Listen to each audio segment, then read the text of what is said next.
Bonjour à tous et bienvenue dans un nouvel épisode de Crypto Hebdo. J'espère que vous allez bien. Je suis très content de vous retrouver comme chaque semaine. Alors vous le savez, cette chaîne est dédiée à la finance, au trading et à la crypto-monnaie. Mais surtout, j'essaie de vous partager mon parcours avec le plus de transparence possible et de vous apporter un maximum de valeur au travers de ces vidéos.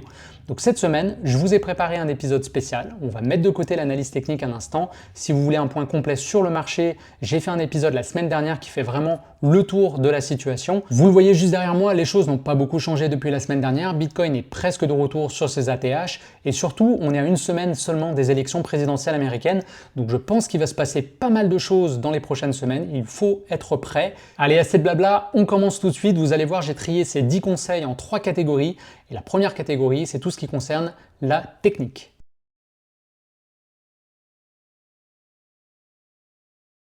Le premier conseil que je peux vous donner, c'est de vous intéresser dès aujourd'hui à l'analyse technique. Alors c'est quoi l'analyse technique? Eh bien c'est cette science qui nous permet de regarder un prix et comprendre ce qui se passe. Donc avec l'habitude, vous serez capable de détecter des lignes de tendance, des niveaux de support ou de résistance. Et puis vous allez pouvoir utiliser adéquatement des indicateurs. Donc moi par exemple j'utilise les moyennes mobiles, le super trend, un oscillateur aussi qu'on appelle le MACD et je regarde aussi beaucoup les volumes. Donc voilà, je ne sais pas si ça vous parle les mots que j'ai utilisés. Si ça vous dit rien du tout, c'est peut-être le signe qu'il faut commencer à creuser sérieusement le sujet. Vous allez trouver beaucoup de ressources sur internet. Sinon il y a un livre que je peux vous recommander.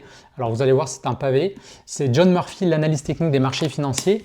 Il est extrêmement complet, il va parler vraiment de tous les types d'indicateurs qui existent. Sinon, je suis en train d'écrire un e-book sur le sujet. Il devrait être disponible en début d'année. Donc abonnez-vous bien à la chaîne. De cette façon, vous serez informé quand il sera disponible. Et puis tous les lundis, on parle d'analyse technique. Donc vous allez pouvoir vous habituer tranquillement à tous ces termes-là qui sont importants. La deuxième chose que j'aurais aimé savoir avant de me lancer, c'est de bien comprendre que la tendance, l'équipe derrière un projet et la narrative est en fait plus importante que la technologie du projet. Alors je sais, ce deuxième point, il est un peu crunchy. La technologie, c'est important et c'est peut-être ce qui vous a attiré vers le marché des crypto-monnaies. Et je sais que c'est passionnant d'essayer de deviner à quoi va ressembler le futur de la finance.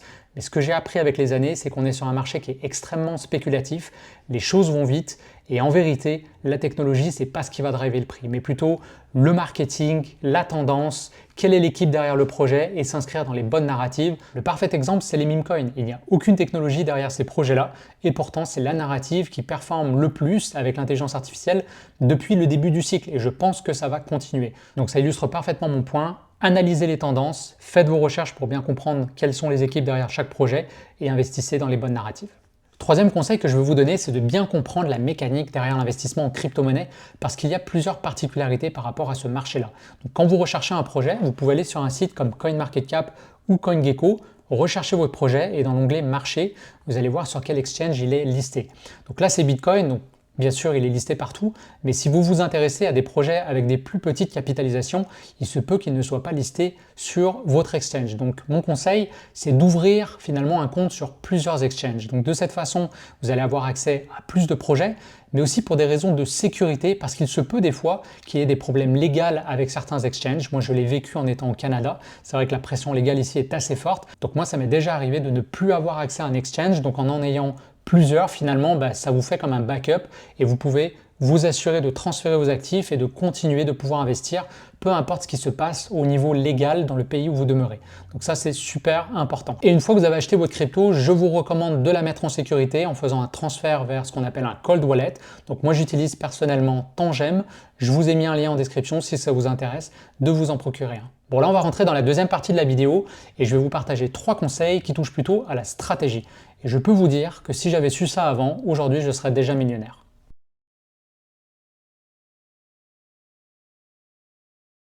Alors mon premier conseil stratégique, c'est quelque chose que vous entendez souvent en trading, c'est facile à comprendre mais extrêmement difficile à faire, c'est buy low, sell high.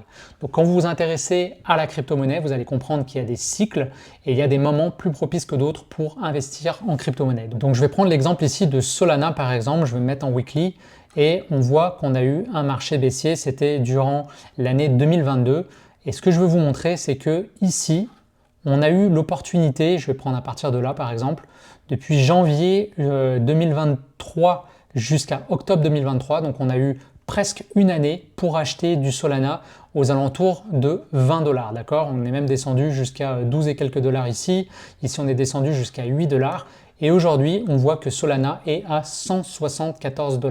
Donc si vous avez acheté du Solana l'année dernière, à moins que vous ayez fait n'importe quoi, a priori, vous devriez être assis sur des beaux gains. Donc c'est sûr que là, on n'est plus en marché baissier, on est en marché haussier, mais même là, vous aurez toujours des opportunités pour acheter à des meilleurs prix que d'autres. Donc si on prend l'exemple de Bitcoin, ça fait quand même 7 mois qu'on est en consolidation. Vous avez eu plusieurs opportunités de l'acheter aux environs de 55 000 $, et même au mois d'août, vous avez eu la chance de l'acheter à presque 50 000 $. Eh bien, c'était un meilleur moment pour l'acheter que maintenant ou quand il va faire un nouveau plus haut et qui sera à 80 000 ou 100 000 $. Et pourtant, je sais déjà que c'est à ce moment-là que beaucoup de gens vont être tentés de l'acheter. Donc rappelez-vous, buy low, sell high. Le deuxième conseil stratégique que je veux vous donner, c'est de respecter des règles de money management. Je suis sûr que vous avez déjà entendu ce terme-là, mais concrètement, ce que ça veut dire, eh bien, c'est qu'il faut diviser votre risque. Si vous faites all-in sur un meme coin qui n'a pas fait ses preuves, vous prenez le risque déjà d'une grande volatilité, vous ne serez peut-être pas capable de tenir vos positions, et vous pouvez tomber aussi sur un mauvais projet et à ce moment-là perdre l'entièreté de votre capital avant même que le bull run commence. Donc divisez votre risque adéquatement et je vous recommande aussi de ne pas utiliser l'effet de levier. L'avantage en crypto-monnaie, c'est qu'on a une forte volatilité, donc vous pouvez déjà aller chercher des performances qui sont extraordinaires. Donc en achetant en spot, eh bien, vous vous assurez de pouvoir holder vos positions même quand on va avoir des fortes corrections sur le marché. Et vous savez qu'on vit ces moments-là très souvent en crypto-monnaie. On a eu une baisse de presque 80% sur l'ensemble des altcoins. Je peux vous garantir qu'il y a énormément de gens qui se sont fait liquider au cours des derniers mois avec toutes les baisses qu'on a eues. Donc c'est important, n'utilisez pas l'effet de levier. Rappelez-vous, le plus important, c'est de rester sur le marché. Ceux qui vont pouvoir rester le plus longtemps, eh bien, c'est ceux qui vont pouvoir s'exposer aux hausses phénoménales qu'on devrait vivre dans les prochaines semaines, dans les prochains mois. Donc restez bien en spot. Et vous pouvez aussi vous assurer de toujours garder des munitions, donc garder un pourcentage de votre portefeuille en stablecoin.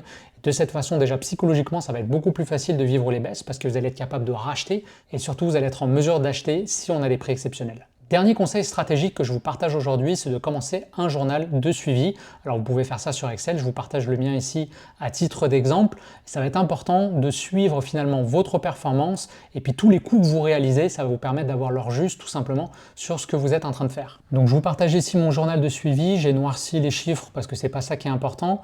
Donc vous voyez que depuis le début de l'année, chaque dimanche en fait, je vais enregistrer mon PNL, donc mon Profit and Loss, c'est-à-dire mon capital, et puis ça va me donner mon pourcentage finalement de performance. Et donc comme ça, vous pouvez voir un petit peu l'évolution de votre portefeuille. Vous pouvez même faire un graphique sur le côté.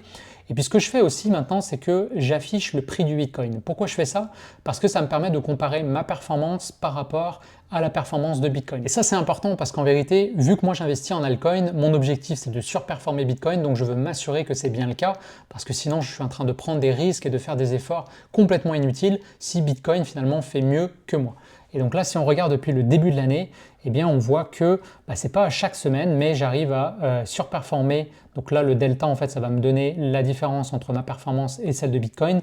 Donc on voit que il y a des semaines où j'arrive à faire beaucoup mieux que Bitcoin, mais comme en ce moment où on voit que la dominance de Bitcoin est très élevée, on est presque à 60, eh bien depuis quelques semaines, j'aurais mieux fait de rester en Bitcoin parce que finalement, je n'arrive pas à aller chercher une performance qui est aussi intéressante. Si vous ne faites pas de journal de suivi, vous n'allez pas pouvoir détecter ce genre de choses-là. Et c'est vrai qu'avant, quand je tradais, je ne regardais pas du tout ces choses-là et je ne me rendais pas compte si j'étais en train de faire les bonnes choses. Donc là, quand vous avez des chiffres devant vous, vous pouvez vraiment vous assurer de renforcer finalement les bons comportements et puis d'éliminer les mauvais comportements. Alors après, moi ce que je fais aussi, c'est que j'ai marqué ici mon capital, donc j'ai noirci les chiffres parce qu'une fois encore, c'est pas ce qui est important, mais ça me permet de voir ma performance sur l'année. Donc en ce moment, j'ai une performance de 78% et ça me permet de la comparer aussi à la performance du SP500, du Nasdaq et du Bitcoin. Et je le fais sur une période de 4 semaines, sur une période de 12 semaines et puis depuis le début de l'année. Donc là, on voit que depuis le début de l'année, j'ai fait 78%. Si j'avais investi juste sur Bitcoin, je serais à 60%. Donc vous voyez que je ne surperforme pas tant que ça Bitcoin finalement. Après, par rapport au SP500 et au Nasdaq, on voit que ma performance est intéressante. Donc voilà, ça ressemble à ça, un journal de suivi. Et là, depuis peu, j'ai commencé un nouvel onglet que j'ai appelé Topcoin. Donc j'ai marqué les projets que je suis en train de suivre de près en ce moment. Donc il y a les 3 narratifs qui m'intéressent, les meme coins, l'intelligence artificielle et le gaming. J'ai marqué mes top projets. Et donc chaque semaine, le dimanche soir, je note le prix du token et ça me permet de voir l'évolution. Et de cette façon-là, ça me permet vraiment de traquer finalement quels sont les actifs qui performent et ceux qui vont continuer de surperformer. Alors pourquoi c'est aussi important de mesurer toutes ces données? Eh bien c'est que ça va vous permettre de vous améliorer en tant qu'investisseur et en tant que trader, parce que si on n'a pas de données, c'est extrêmement difficile d'améliorer les choses.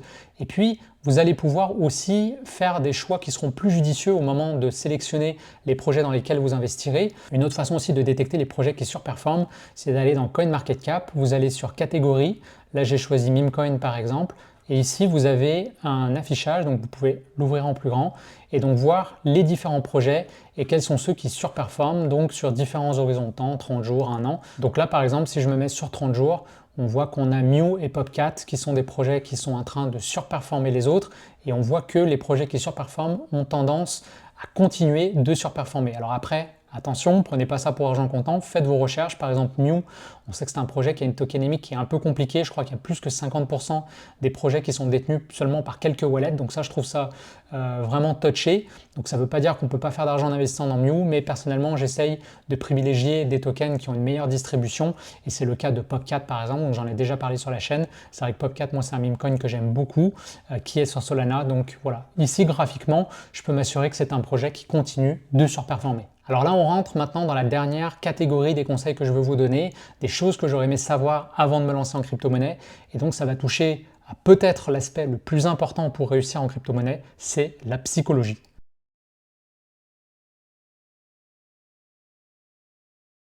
Donc la première question que vous devez vous poser, c'est pourquoi? Pourquoi vous êtes en train d'investir en crypto-monnaie? Quel est votre objectif? Est-ce que vous souhaitez y passer seulement 1 heure par semaine, aller chercher une performance supérieure à celle du SP500? Est-ce que c'est une technologie que vous voulez découvrir?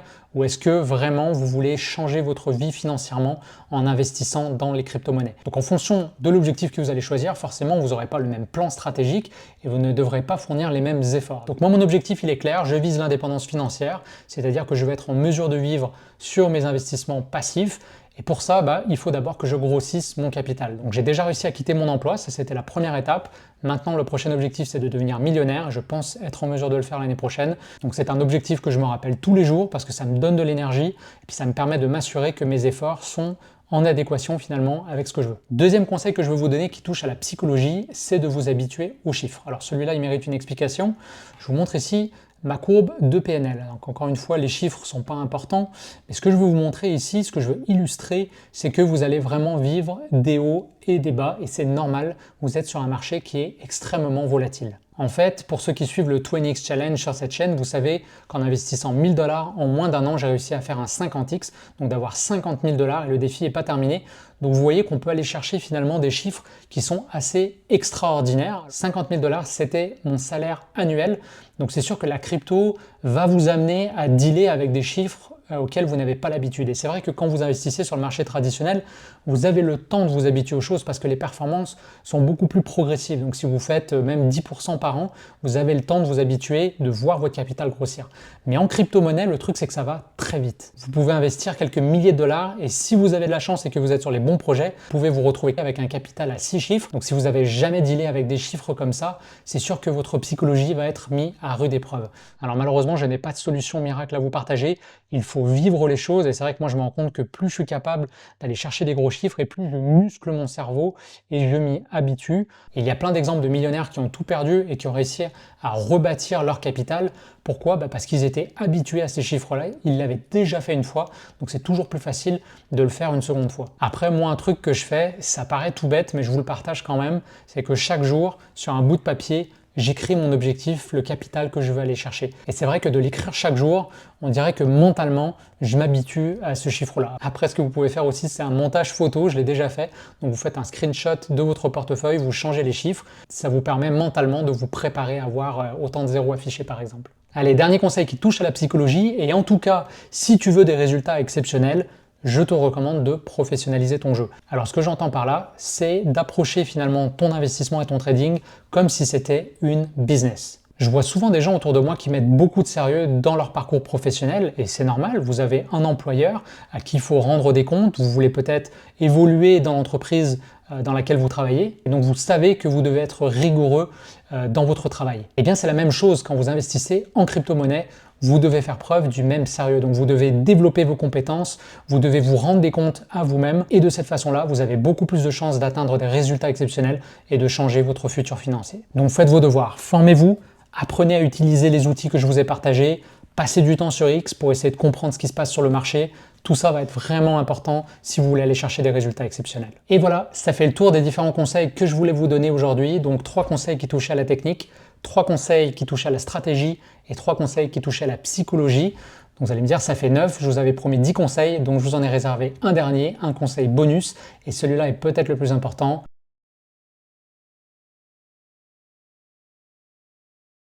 Have fun. Et oui, on ne le dit pas assez, et c'est souvent avec le recul qu'on se dit qu'on aurait dû en profiter davantage, mais je vous le dis, aujourd'hui, on vit une époque qui est extraordinaire avec l'intelligence artificielle, avec la crypto-monnaie. C'est une opportunité en or qui nous est tendue sur un plateau d'argent, donc profitez-en, ayez du plaisir dans votre apprentissage, prenez les choses avec un grain de sel, restez humble, rencontrez d'autres personnes qui partagent votre passion de la crypto-monnaie. Have fun, tout simplement. Voilà, je ne pouvais pas vous laisser sans vous donner ce dernier conseil. Donc j'espère que la vidéo du jour vous a plu, et si c'est le cas, rappelez-vous de mettre un like et de me laisser un commentaire. De cette façon, je vais savoir que c'est le genre de contenu qui vous intéresse. Je vous souhaite une excellente semaine et on se retrouve lundi prochain pour un autre épisode. Salut tout le monde.